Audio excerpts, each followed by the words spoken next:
All right. Hi, everybody. Welcome to the fourth office hours, co-presented by CoveyLaw and Tamizdat. This is a monthly series with each session focused on one broad and timely topic related to U.S. immigration issues with an emphasis on the cultural sector. My name is Matthew Covey. I'm the executive director of Tamizdat and a partner at CoveyLaw. My pronouns are he, him, and I am a middle-aged white man with a beard wearing a blue turtleneck sweater. At Covey Law, we hold ourselves accountable to the work of undoing oppression and advancing equity to overcome the bitter history of segregation and racial inequality.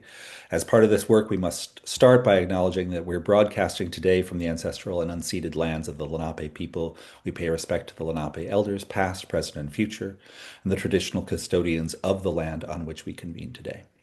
So immigration is complex, and we can't hope to provide comprehensive coverage of any topic. So here's our disclaimer. The information we provide today should be not taken as legal advice, which can only be given in the specifics of a specific situation. We will be giving you the best information we have right now, and if you feel, and you should feel invited to reach out to us if you have any specific questions that we haven't answered, or if you're making important decisions based on what you hear here.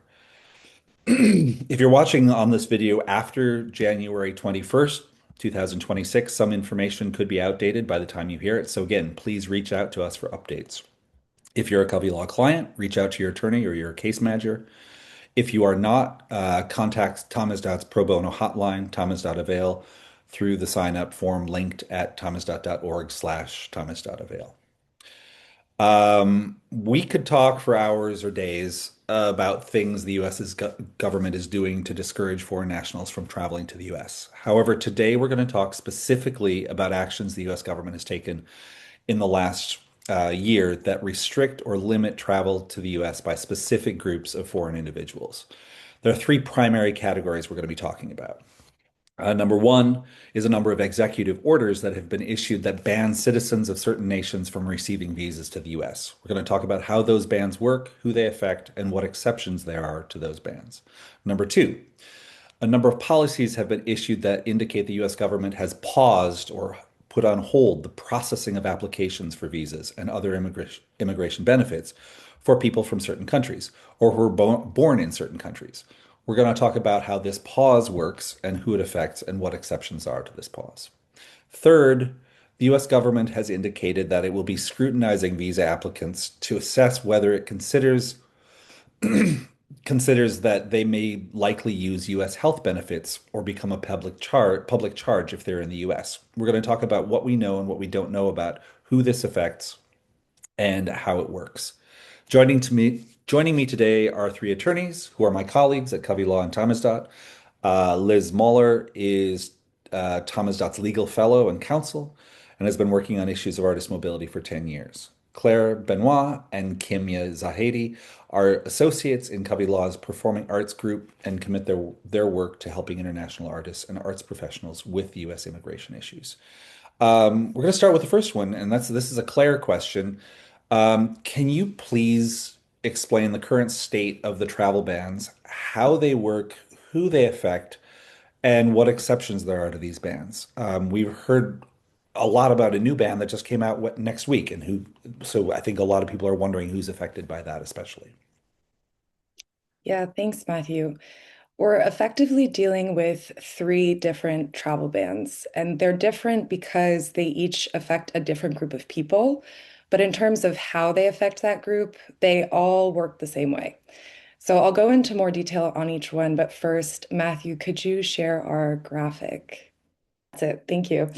I want to situate us in this because we're going to talk about various government actions today, and they interfere at different parts of this process. So when we talk about travel bans, we're talking about a ban on visas issued by the State Department. So if we put aside the petition USCIS boxes for now, we're talking about the part of the process where I apply for a visa at a US consulate or embassy abroad. I complete the DS-160 application, I attend a consular interview and submit my passport. And if my application's approved, I get my passport back with a visa in it. So, what the travel bans do, all three of them, is disallow the State Department, so US consulates and embassies abroad, from issuing visas to certain groups of people. This means that if I fall into one of the impacted groups, I could submit a DS-160, I could schedule my interview, I could even attend my interview. But at the end of that visa application process, the State Department cannot and will not issue me a visa. And without a visa, I cannot legally enter the US. So that's what the three travel bans all do. They prevent certain people from being able to legally enter the US. Thanks, Matthew. We can unshare that for now. So, who are the impacted groups? I'm going to start with the most restrictive ban. The full travel ban lists 20 countries, and it prevents nationals of those countries from getting a US visa, no matter what kind of visa they're applying for, whether that's a green card or an O visa or a student visa. This means that if I'm a national of one of these countries and I'm applying for any kind of US visa with my passport from that country, I won't be able to get the US visa I need to enter the US. In other words, the full travel ban fully restricts nationals from those 20 countries from legally entering the US. The second ban adds 20 countries, but it's a partial ban. It prevents nationals of these countries from getting certain kinds of US visas, specifically immigrant visas, tourist visas, and student visas. So if I'm a national of one of the countries on this partial ban list and I'm applying for a B tourist visa, I can't get the visa I need to legally enter the US.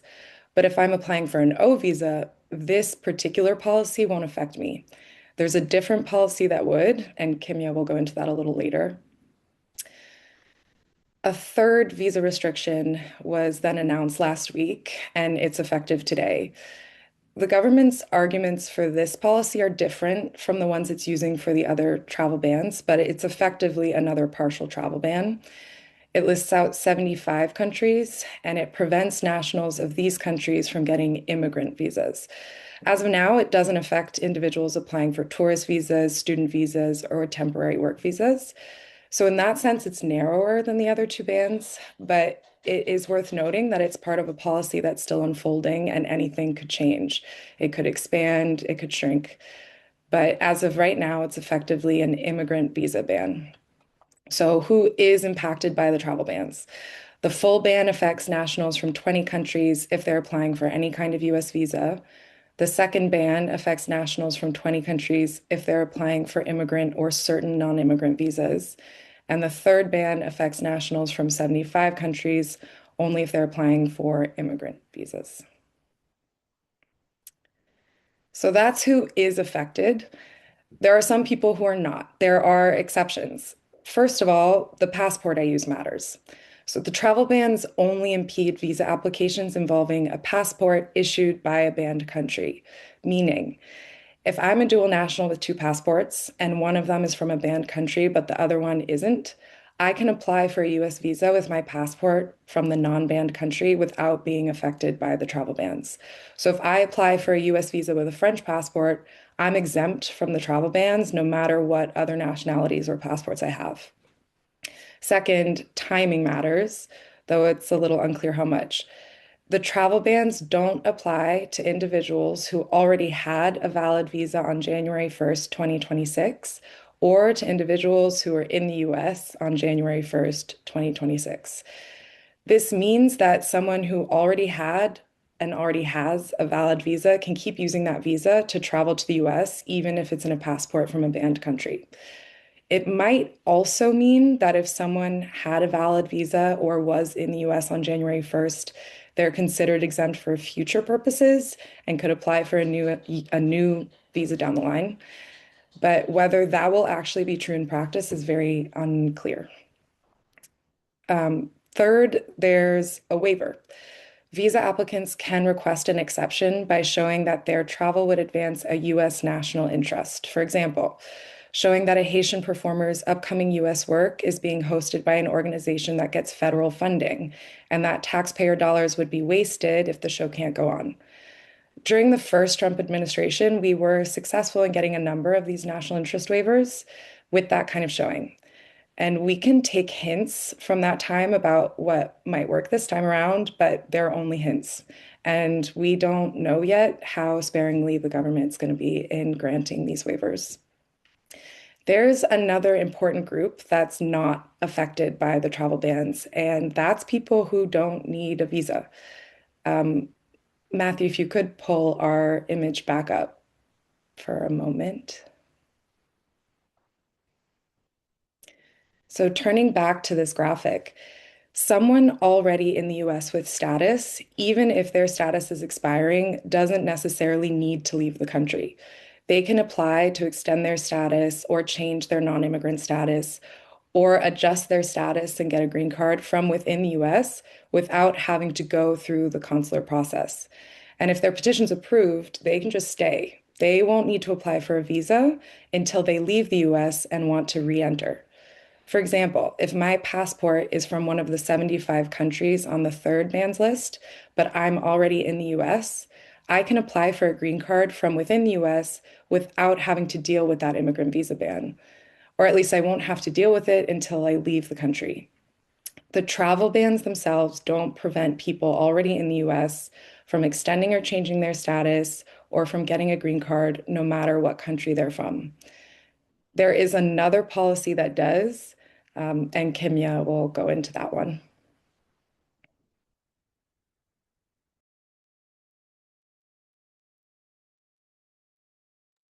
Sorry. Thank you, Claire.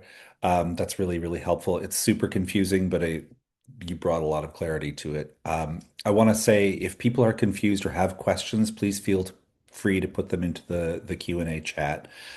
We will attempt to answer all the questions that come in there. If we don't answer your question, you can, of course, feel free to follow up with us afterwards by email. Kimya, can you please explain what we know about USCIS's decision to pause the processing of applications for visas and other immigrant benefits for the people of certain countries, who it affects, and what exceptions there are to this pause? Yes, I can. Thanks, Matthew and Claire. So, as a result of two USCIS policy memos, one issued in December, the other issued in January, USCIS is now instructed to place a hold on processing of all pending immigration benefit requests for individuals who were born in or are citizens of any of the 40 travel ban countries that Claire described before. So there are a few ways in which this policy is more expansive and more restrictive than the travel bans that Claire discussed, and I'll explain how. But first, Matthew, do you mind just pulling up that chart one more time?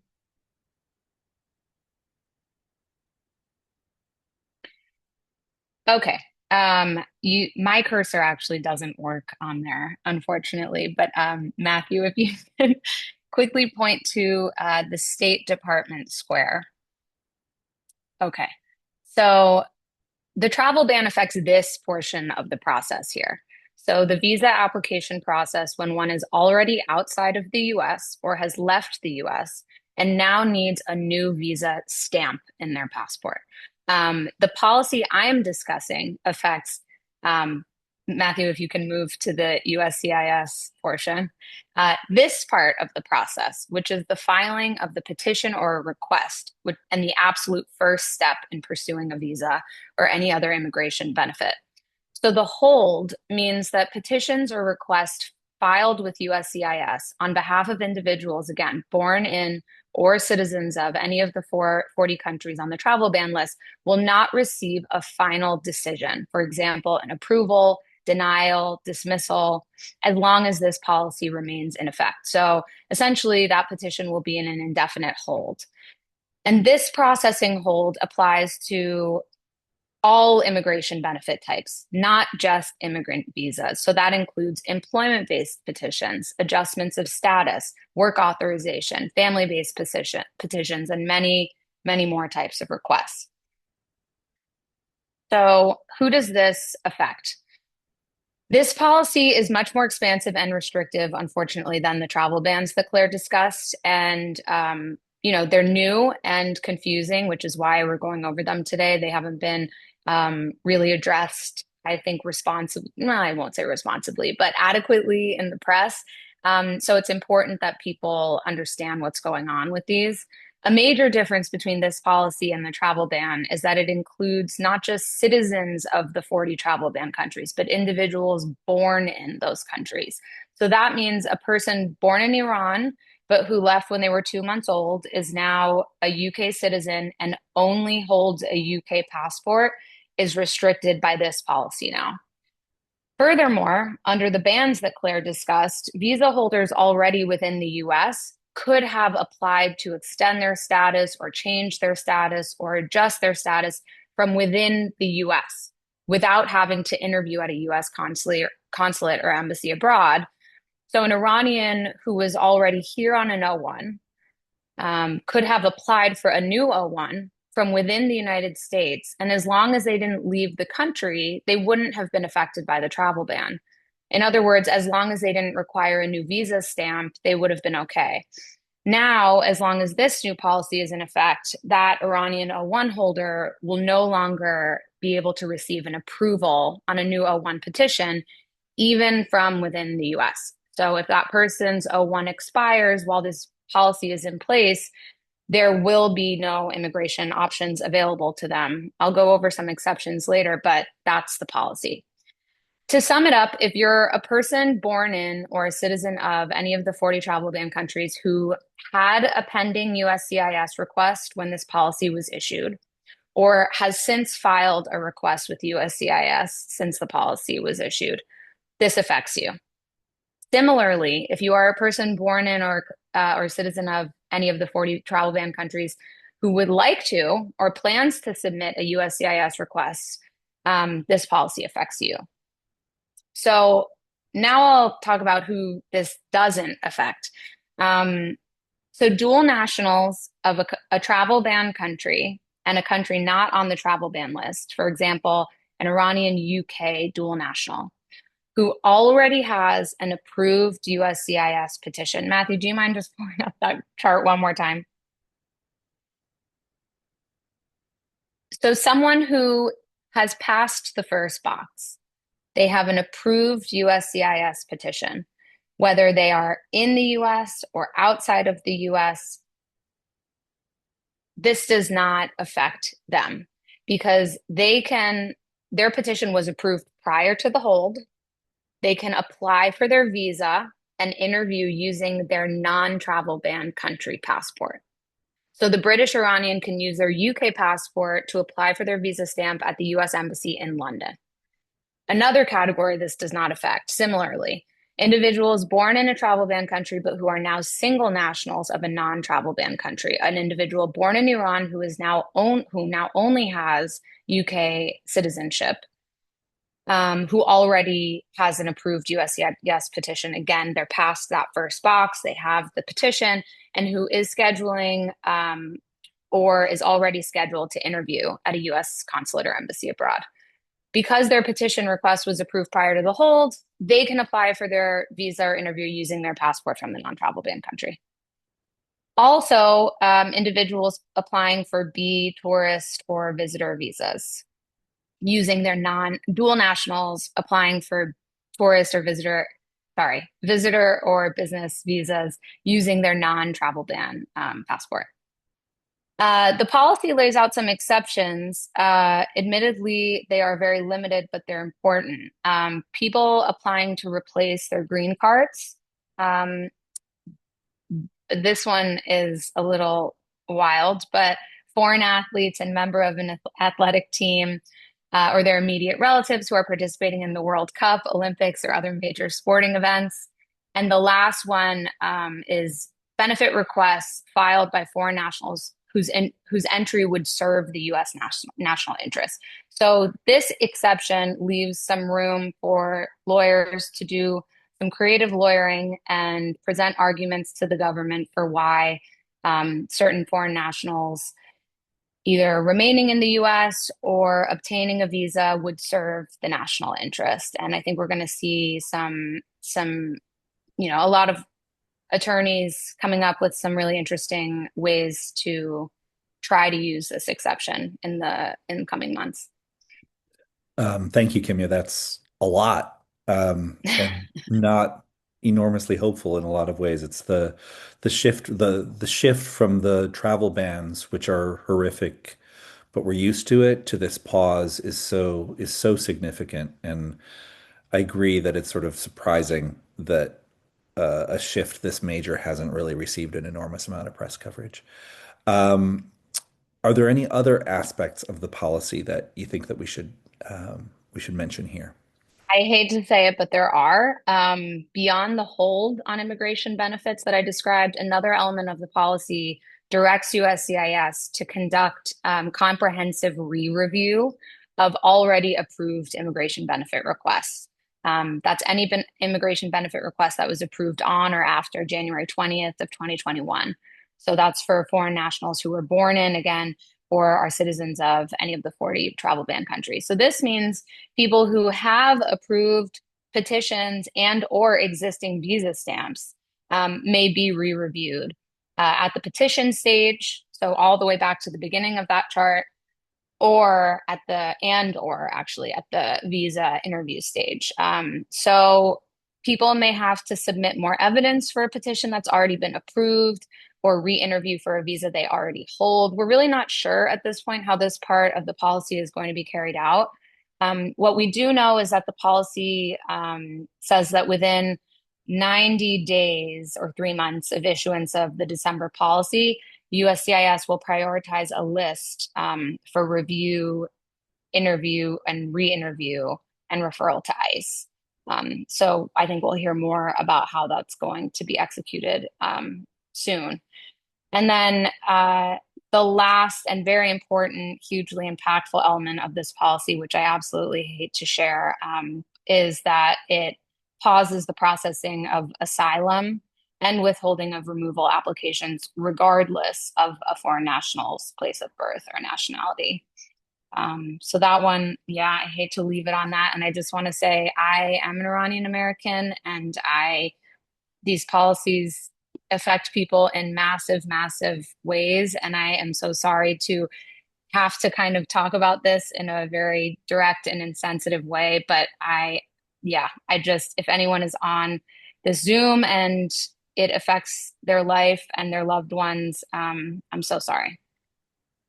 Thank you, Kimya. I agree. It's really hard to talk about this stuff in a here are the facts kind of way when it's just the havoc this is wreaking on people's lives is just staggering. Um, just going back to what you were saying about the re-review of petitions and visas. Correct me if I'm wrong, but we haven't actually seen any action on that yet. No, It's in there. It could be done. We just, like many things from this administration, it's there. Are they going to follow through on it? It's hard to know. Um, so I think it's especially terrifying because it sort of puts everyone who thought they were okay at risk, and it makes it unclear whether they can be sure of that or not. One thing I do think is important to point out is what we have seen with group petitions, where just to emphasize that we have already seen situations where there was a group petition, a P1, a P1S petition, where two of the individuals who were on that group petition were had a citizenship that was not banned, but they were born in a country that is banned, and the entire petition was paused. Not only the people who were on the petition, not only the processing of the petition for the people who were born in those countries, but everybody on the petition was paused, that's right. which is kind of hard to wrap one's head around. But really, what it kind of means is right now, I'm using this example repeatedly, but if the Rolling Stones want to tour in the US and apply for a P1 visa, and they have a backup singer who is a UK citizen but was born in Haiti, the Rolling Stones P1 visa will not be processed at this current time. Not just the one person from Haiti who was born in Haiti, but the entire petition will be paused. So that the ramifications and the ripple effects of this are pretty staggering. Matthew, if I may, just if you are someone in that situation, either part of a group, a manager, an agent, we have been, strategizing different ways that groups can try to work around this.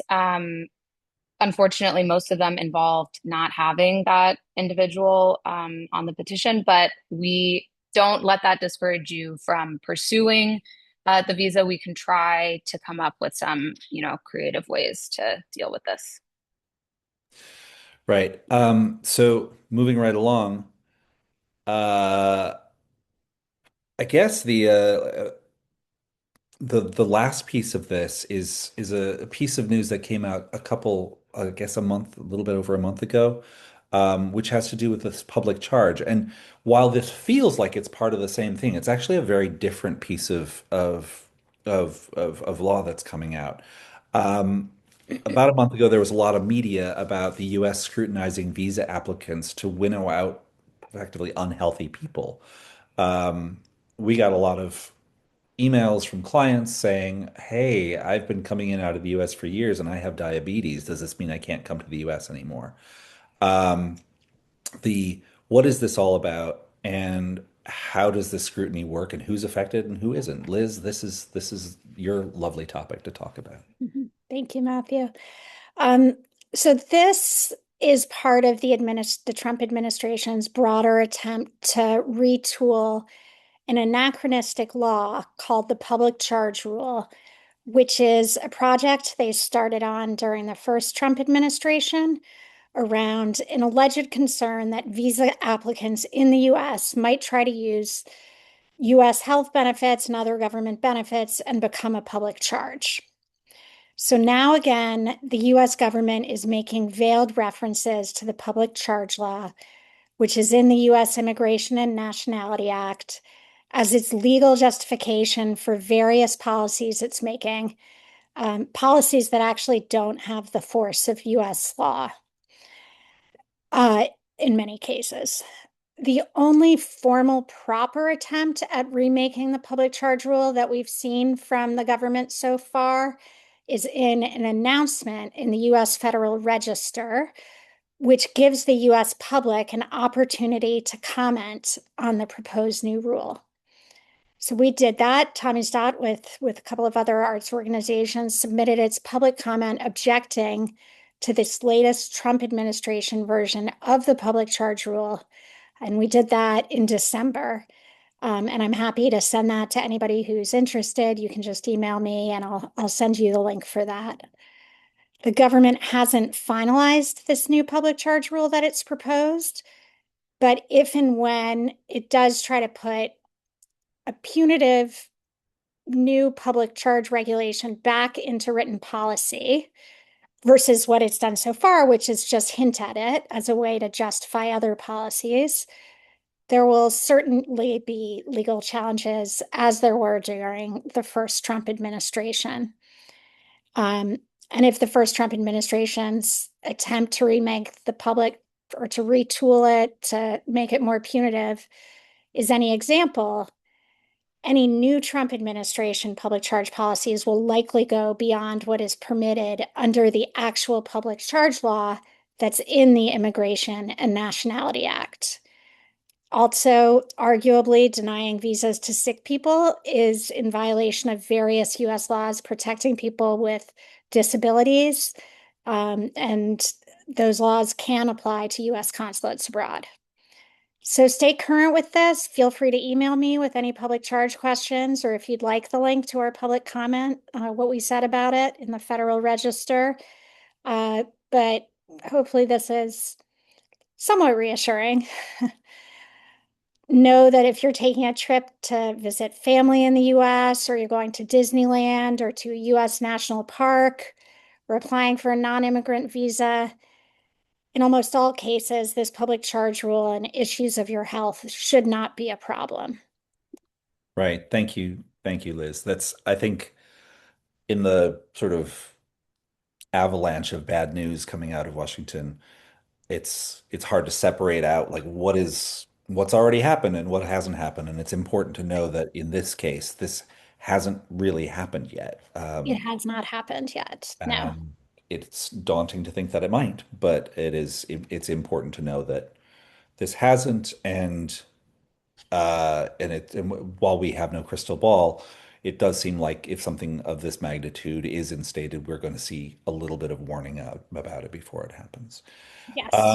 We have a number of questions that have been put into the chat, so I want to file through those. And if I skip your question, it probably is because it's too specific for this forum, in which case, please feel free to send us an email with it, and we will address the specificity of your question like in a kind of a one-on-one situation. The first one is pretty specific, but I think it bears discussion, especially as we can extrapolate from it. Do you anticipate any issues for temporary work visas from Brazil now that Brazil is on the new list? Uh, Thinking here about P1Bs, P1s and P1Ss. Thank you.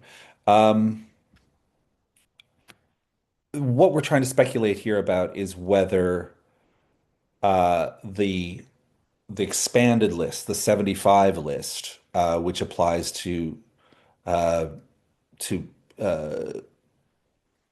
immigration, like the actual green card immigration, whether that might be whether the impact of that new list, that those additional uh, countries will likely see increasing restrictions on temporary visas. And I think Claire, this is sort of your question, but my sense is not really. We don't have any way of knowing. I mean, it's anybody's guess what's going to happen next. Obviously, those extra countries are now, we know that there's an amount of scrutiny applying to those countries, but we don't have any indication yet that the restricted or unrestricted travel bans will apply to temporary visas for those countries. That's what I'm understanding. Are you seeing the same thing, Claire?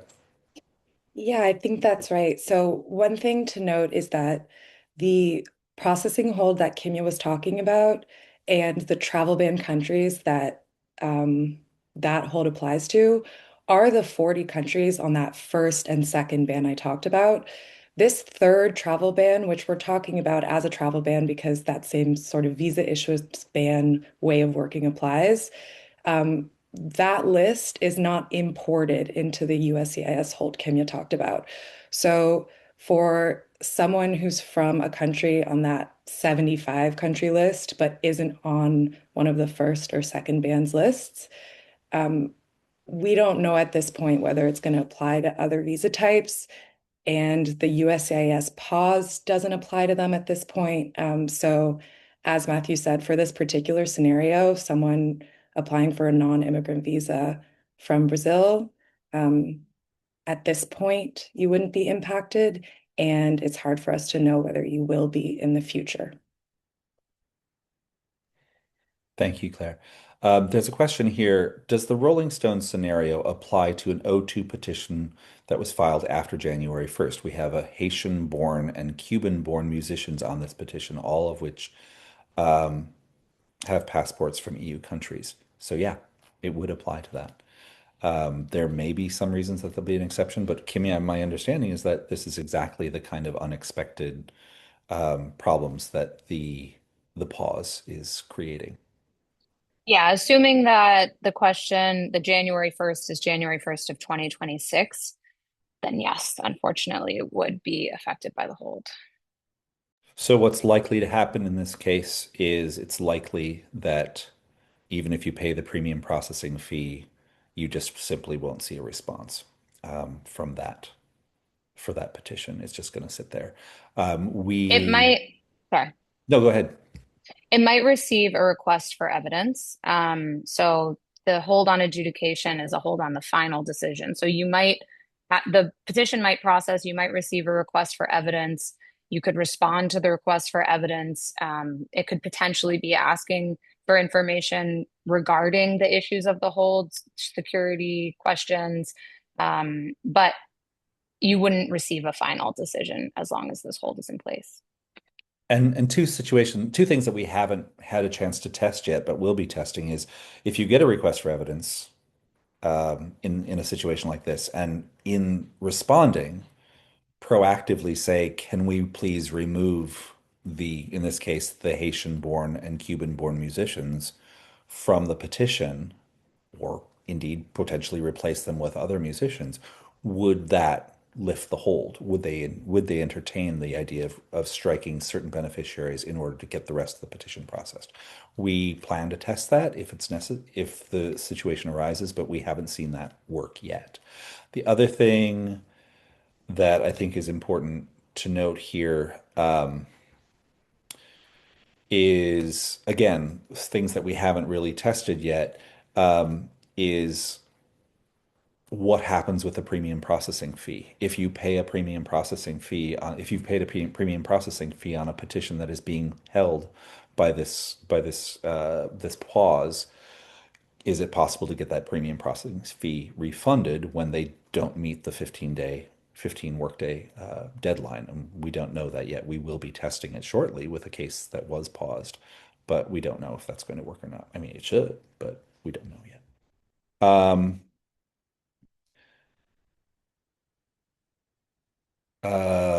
What about a baby born in the US to a recently approved green card holder from a country on the list? That should not matter. The question of birthright citizenship is obviously it's a hot topic right now. It's being hotly debated, but as it stands, that is still the constitutional right of someone born in the US. So that should not matter as far as we know. I think. Can anybody see a reason why that would be different? If the person is in the U.S., if the baby is born in the U.S., they're born in the U.S. That's all there is to that. Um, the next question.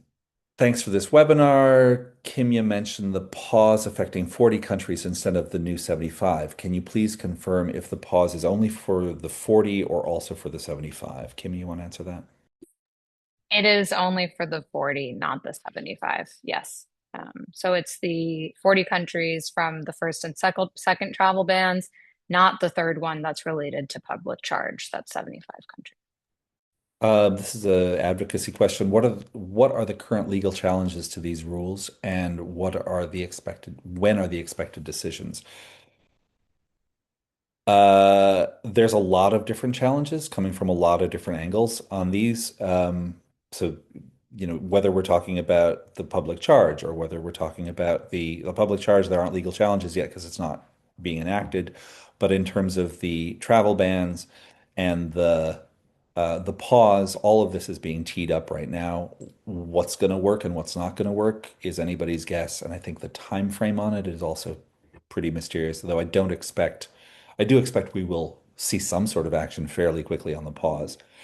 But that's just a guess. Kim, do you know anything more about that?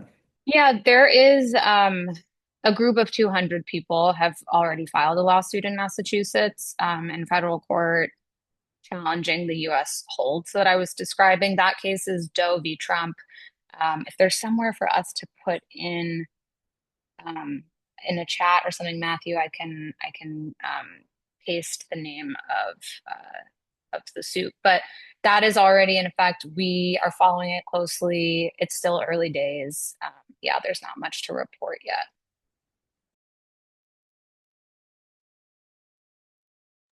Sorry, I was on mute. Thank you, Kimmy. Yeah, I mean, I can put in the chat, there's a number of organizations that are working on these issues, and I can put their names and the links in the chat, so Cool. that you all can follow if you're interested. Thank you. Thanks, Liz. I'm a UK citizen, and passport holder, was born in Nigeria. I came to the UK when I was 6 months old. Both my parents are UK citizens. Will I be affected by the partial ban when applying for a work visa for a concert? Yeah, you will be. As far as I can tell, I don't see anything in that fact pattern, Kimia, that doesn't suggest that you will be affected. Which is the crazy thing about this is if your parents, if your mother was the UK ambassador to Nigeria and was in Nigeria when you were born, and your parents were both UK citizens in the UK Foreign Service, the fact that you were born in Nigeria is on your passport, and that could keep you from getting getting your US visa petition process right now, which Just is one point of clarification is that individual would be affected by the USCIS hold.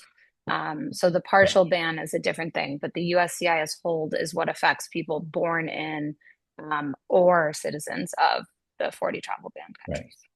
Thank you. Appreciate that.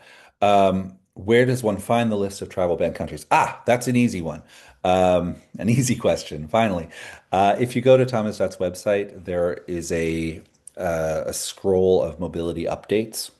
These are articles that we have published and updates that we have published. And if you just scroll back through them, you will see the lists of the actual countries all listed there. Um, Question here, wondering whether or not it will work to bring in a group from Senegal. We have to look a year ahead for visas for tours in 27, 28, but hate to put the work in if there's a likelihood that they will not be allowed to enter. Thoughts on this? This would be a P3. Claire, do you have an answer, any wisdom on whether uh, Senegal is going to be a problem a year from now? I don't have wisdom on what will be going on exactly a year from now. Um, right now, they are affected by the travel bans. And because Senegal is on the partial travel ban list, they're also affected by the USCIS processing pause. So it's hard to look into the future, but right now that would be the situation. There are some exceptions that we mentioned, namely that national interest exception, if they wanted to try applying. It's untested at this point. We don't know exactly how it'll work or what its chances are, but if you're interested, it's something to consider, reach out to us about. I don't know if Kimya wants to add anything to that.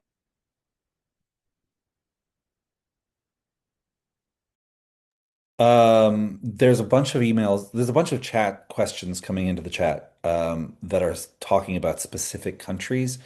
Um, I'd like to invite all of you who are asking questions about specific countries to email those to us. I think that's probably going to be that's going to be better because, of course, there are, as we've talked about, there's the different countries have, there are three different classifications. There are those who are affected by the total ban. There are those that are affected by the partial ban, and now there are those that are affected by the ban on just immigrant visas. And the first two classifications are affected by the pause, but the last classification is not affected by the pause. So I'm getting a slew of chat questions saying, but what about this and what about that? And so the answers to those are very fact-based and they're pretty easy to sort out, but I'm not going to go through each of those questions regarding different specific countries. There is a question here. Also, does where a person live factor into what's currently going on? I'm going to say no. It's really about the passport that you're applying with and your, in certain circumstances, your country of birth. Those are the two topics. Doesn't really matter where you live at this point. Um, uh, Scanning ahead here. Matthew, there's a question about being potentially being stopped at entry. Do you see that one? So if yeah, right. So if an artist is born in a banned country, is a single country citizen of a non-banned country and holds a valid visa, but is not currently in the US, it is likely that they will be stopped at entry. I don't think so. Not from what we've seen so far. We were working with a number of artists in this situation just in the last week and a half, and they had absolutely no problem coming into the US. I was specifically working with an artist who was coming in who had pre-existing visa, uh, a Nigerian artist who already had a visa, and I think that they were taken into secondary questioning at JFK, not because there was a challenge to whether they were allowed in, but because the officer who was processing them was confused about how long they should be admitted for, whether it should be the 30 days or 90 days and all that. So they just answered the question. It was solved. They were back out of secondary questioning in a matter of minutes. So my sense is that at least so far, we don't have any indication that people who fall outside of these bands are being hassled, even if they're sort of only nearly falling outside the bands. Has anyone heard anything other than that?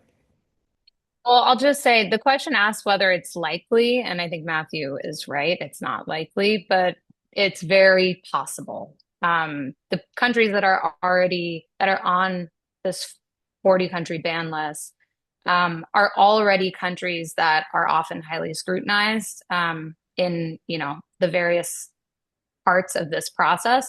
So it's possible, but I wouldn't say it's likely.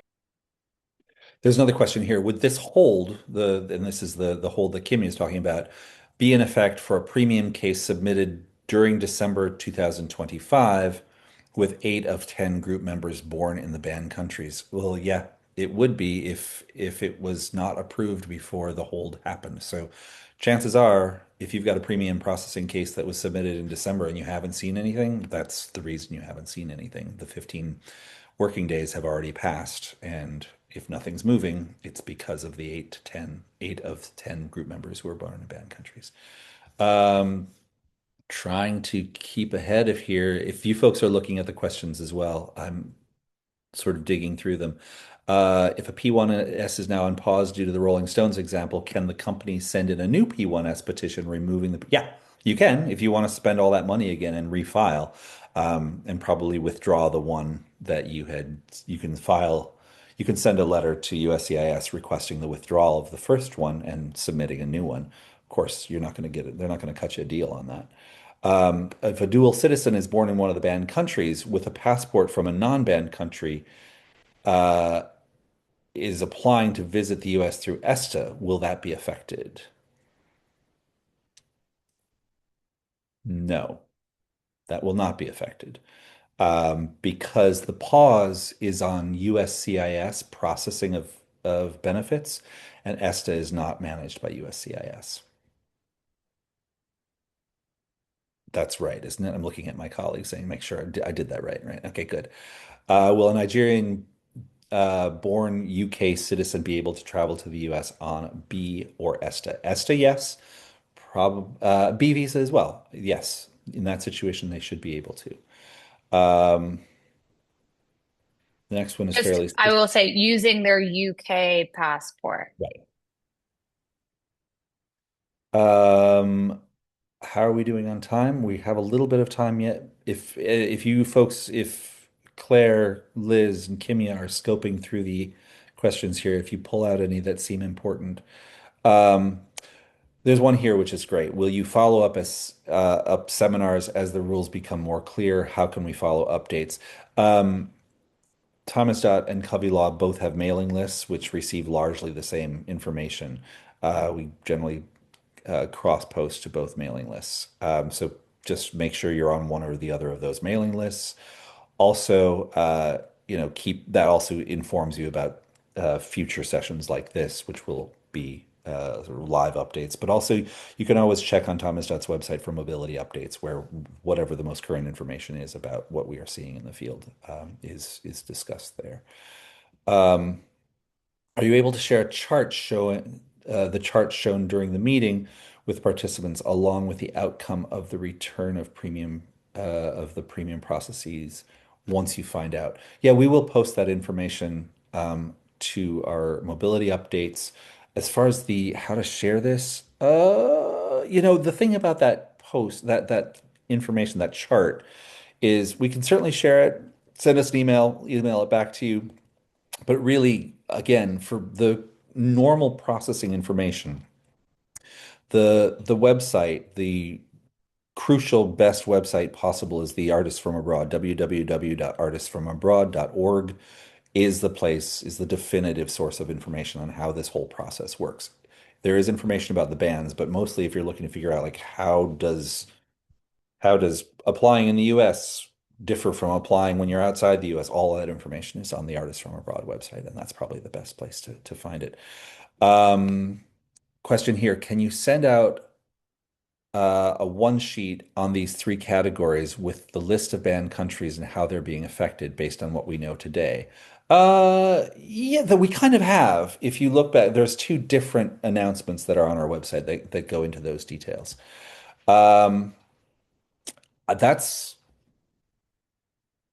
looks like the US is banning all the countries that are good at soccer so that we can win the World Cup. That's not necessarily untrue, although they are making efforts to some sort of efforts to make to mollify. That's not the word I'm looking for. It's sort of the word I'm looking for to address some of the issues that these policies are presenting for the World Cup. That's what happens when you get an award, when you give an award for the to our current leader. I guess you get certain special accommodations for your sporting event. I think that's all we've got right now. If we have missed your question, I apologize. Again, please feel free to send it in an email to us. Thank you for joining us today. Uh, it's great to see people turning up, and I hope that this has been useful. Claire, Liz, Kimya, thank you so much for the research and effort that you put into preparing these presentations. Thank you all, and we'll see you in another month for the next round. Everybody, thanks. Thank you.